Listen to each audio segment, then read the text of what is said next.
one day, my CEO asked a question that really changed my life. And the question was, do you think curiosity can be learned or is it innate? And I didn't know the answer.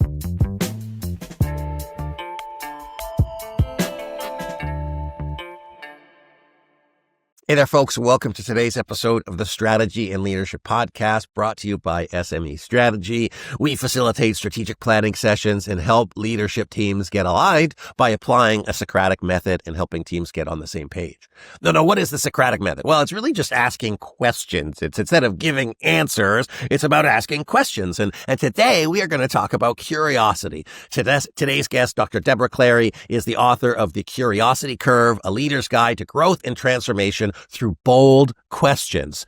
Debra's experienced Frito Lay, Coca Cola, Humana, and a bunch of other organizations. And these are large organizations doing transformational things. To be successful in there, you need to ask questions. You need to challenge the status quo or what you think you know. So I can't think of a better person to join us on today's episode. Debra, how are you today? Fantastic. Thank you for having me, Anthony. It's my pleasure. Congratulations on the book. Why don't you tell our listeners a little bit about you, how you think, and we'll get into some questions. Fantastic. Well, my journey is an interesting one, probably different from most, is that right out of business school, my first job was driving a route truck for Frito Lay. So when people say they start at the bottom, I started at the bottom. So I had gone to an interview thinking I was interviewing for a manager job and this was going to be amazing at Frito Lay. I came back with a uniform and a clipboard and began my journey running a route in the city of Detroit. And that truck really became my classroom because where I learned at a young age how to manage a P&L, how to manage my time, and how to build relationships. So I spent 10 years at Frito Lay, and then I was recruited away by Coca Cola and spent a decade at Coca Cola in various sales and marketing roles. And from Coca Cola, I went to the hard stuff. I moved to Jack Daniels and actually was the VP of strategy over the wine division. And it was tough. I had to go out to Napa Valley all the time. I had to work with vintners and, but somebody had to do it. And that's what I did for about 3 years.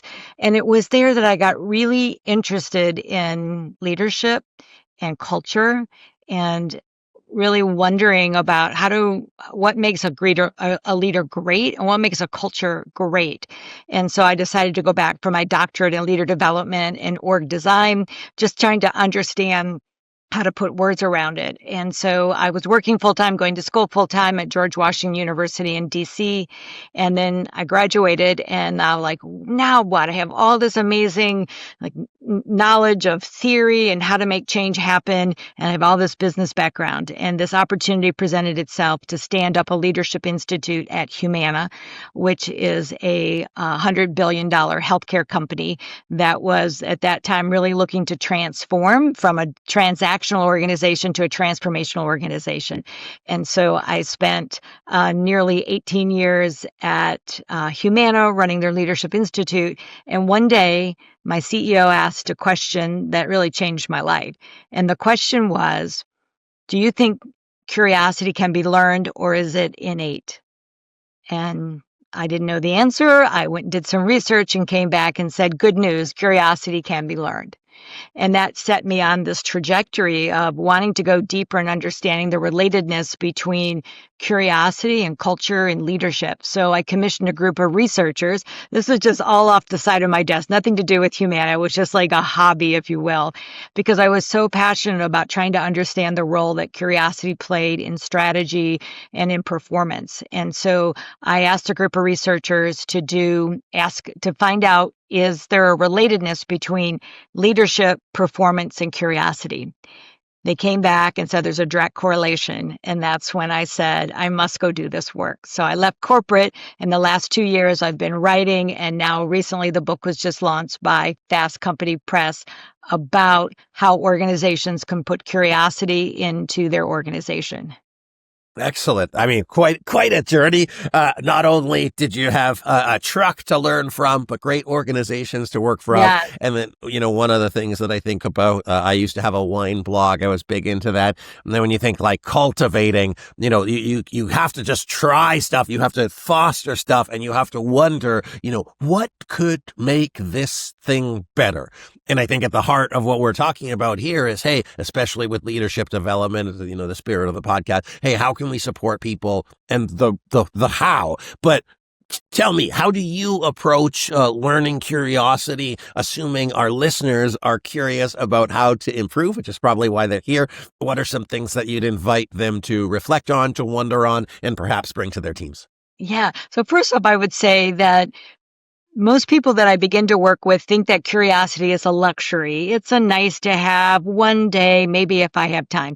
But our research shows that there is a direct relationship to performance. And so, for leaders, and every culture and leadership are synonymous. So goes the leader, so goes the culture, so goes the performance. And so my work is really dedicated towards creating behaviors of leaders that can really create change. So the first thing that leaders can do is create an environment where questions are encouraged, so that when you're in a meeting and you're talking about the direction or strategy of the organization, is that you leave space in the agenda for others to ask questions or to give ideas. So you're rewarding and creating space for new questions and new ideas.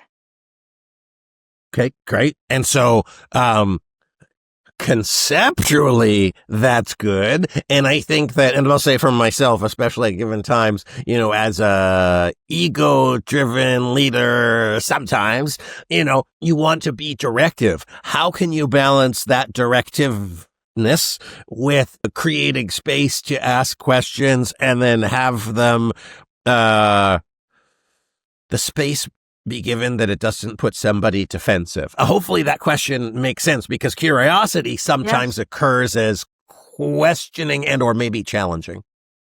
Absolutely. And so, the first thing I do when I work with leaders is I help them understand that it isn't just a nice to have, that you can actually create, you can get quicker to decision making, solving problems, and so that it's a real advantage to have a team that's curious. Now, the reason that leaders are incurious is because, first off, we're experts, right? We've grown up, we know what to do, and guess what? We're really time constraints. So when somebody comes in, they have a problem, what we do is we look at the problem and we tell them what to do. And when we do that, we're solving one problem.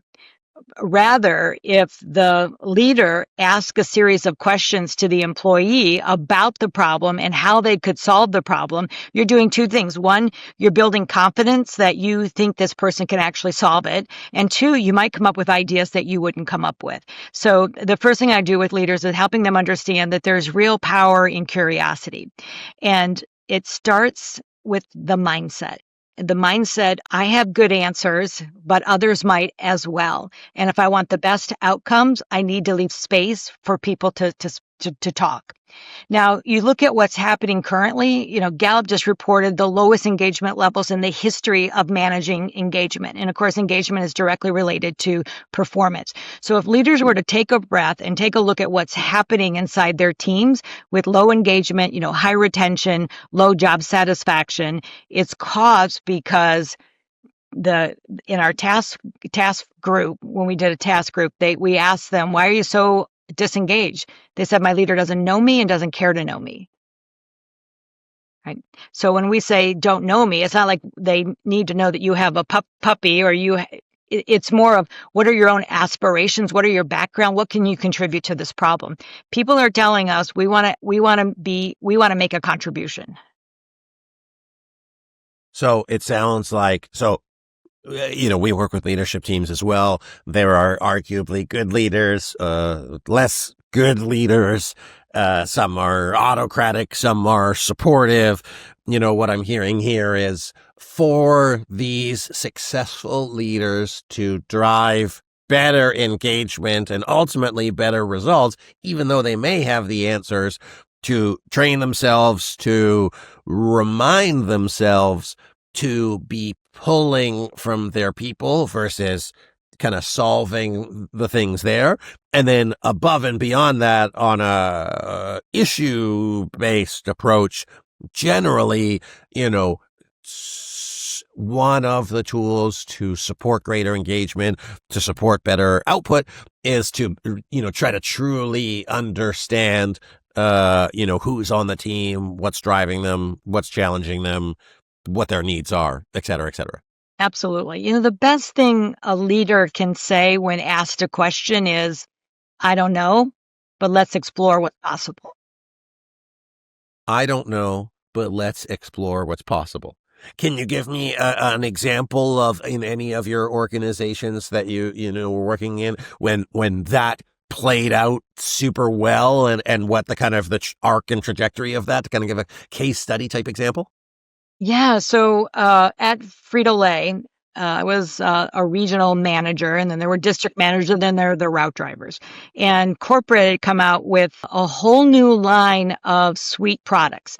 So now the route drivers are delivering salty snacks, and now the corporate wants to add a new channel, if you will, to their right. So having been a route driver, I know the number one complaint is there's no room on the truck. It's going to take me more time, right? So what I did is I called the most influential route drivers in for a meeting after they got done with their routes for the day. And I said, here's what corporate is trying to do. Here's where we're trying to take, ground and positioning. So why will this not work? Right. So I let them list, and I wrote them all down on a big And flip you chart. were were you a route driver at the time, or No, were I was you a in regional. leadership role? I was in a leadership role, right? Okay. So, but it was my job to make sure this got executed, this new strategy, this new product line. And so I listened to them and I wrote down everything that they said, and then I flipped it and I said, all right, how do we work around these constraints? And they were quiet at first, they thought, and then they said, well, we could get a new rack system. They started listing solutions to do that. And so we went back to corporate and said, here are the things that would make this even a better solution. And we ended up having the highest route average of these sweet products in the whole country. Oh, that's awesome. I think, but it really, it's tough, having been a leader and working with folks, because you have all these external pressures, right? You're like trying to do it. One of my colleagues says, even if you're, being attacked, you always have time to pause and to strategize and to reflect. And so in this case, you could have just said, hey, we need to get this done. Just, do it, figure it out, go, which I know I see a lot. And instead you said, okay, great. I need to get my key stakeholders involved. I need to really dispel any kind of challenge. And you might not have been thinking about it that way, but just saying hey, what is going to get in the way of these folks being bought in? What are their concerns with this thing at face value? Asking the questions, genuinely listening, providing the time and space for them to feel heard. And it wasn't until, and please correct me if I have any of this wrong, it wasn't until they really were able to share all of their concerns that you were able to get into problem solving mode. And then they were the ones equally who were saying, hey, how can we work? So they were agents in their own success at that point, just purely by taking the time and having the intelligence, I suppose, curiosity is probably the better word, to be able to move people forward through the solution. Yeah. I think the challenge that leaders have right now is two things. One is they're trying to play the short game. So you mentioned, that there's a crisis, or, we've got to get something done right away. And so we don't have time to pause. You're playing the short game. Now, there are times when you might be in a crisis that you just have to give direction. There might be times when you have to give the forecast and the numbers. But what I say to leaders is it's important to be playing the long game. So when it's a short game and you give somebody an answer, you solve one problem. But when you teach somebody how to think for themselves and that they're a part of the contribution, that's playing the long game. Yeah. I get all of my information through TikTok, and there's this, story of the guy who came up with spicy hot Cheetos or something, or the corn chips. And again, the whole story of this guy is he's just, I don't know if it's a real story. I imagine it might be, just really curious. Hey, how does this work? How does this work? Oh, how could I do this? Hey, how I might be able to do that? In your case, you were a leader trying to drive forward a problem. In this case, both in Frito Lay and potentially in Humana as well, developing a curiosity first organization. So let's say a member of a leadership team is listening to this. They want to evolve themselves into a curiosity first organization. What are some of the things institutionally that they might be able to put in place to support that driving forward at scale? Yeah. So, in addition to when you put together an agenda, leave space for questions and ideation. The other thing is to reward people that are questioning the status quo. Like make it safe for people to say, "I have a different opinion," or "I like to challenge that opinion on that." So, within the book. There is a framework called the curiosity curve, and it's actually a diagnostic tool where you can measure your current level of curiosity. And there are 4 factors that make up curiosity. And in the book, we go through the framework. But the first is around exploration. So these are people that are exploring, they're way out there, and they're wondering what's possible, just how you just described it, Anthony. And then there's also openness to new ideas. So someone approaches you and said, "I've been thinking about something. The worst thing you can do is we tried that before, it won't work here, or I don't think that's going to work." Openness to new ideas is to vet it out and to try to work through it. The next is around inspirational creativity. Is like, how can you learn from other industries or other organizations that are doing something that's similar that you can pull from? And the last one is focused engagement. And focused engagement is around once you've had all of this exploration and openness to new ideas, you then need to, all right, let's get it done. Right. So curiosity for just curiosity's sake doesn't drive performance. So there is a point where you say, let's focus and get it done. Excellent. I love it. Well, we're all about getting things done. Yes. What I encourage our listeners to do, go get it done, get the book. Also, Debra has a TED Talk. So great also opportunity to learn more about this if you want to follow up. Debra, where can people connect with you? Where can they learn more about your work? And of course, get the book of Fast Company Press. Yes. So my website, which is debraclary.com, just my name, debraclary.com. On there, you can book a call. Would love to have a conversation with you. And then the book is on Amazon.com, The Curiosity Curve. Excellent. Debra, thanks so much for being on the show with me today. It was such a fun conversation. Definitely something to take away and to challenge. I want to say challenge, but the opportunity is what could you get out of being more curious? But thank you for joining me today on the Strategy and Leadership Podcast. It's my pleasure. Folks, my guest today, Dr. Debra Clary, one of the things I'm taking away is, the process and the instinct of building reflective thinking and as a tool to support those around you. I'll tell you, at the time of recording, I probably haven't been the most curious person.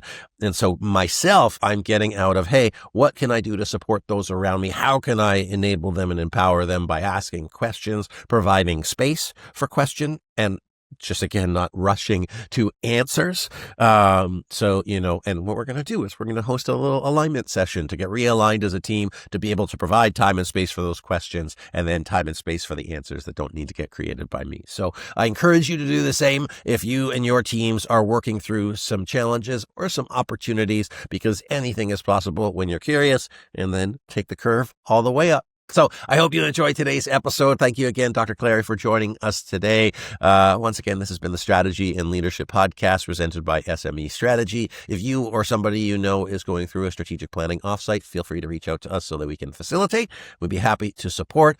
And if you haven't yet, be sure to subscribe, like, share, tell your friends, tell your parents, etc. Appreciate you. Thanks for watching. See you next time.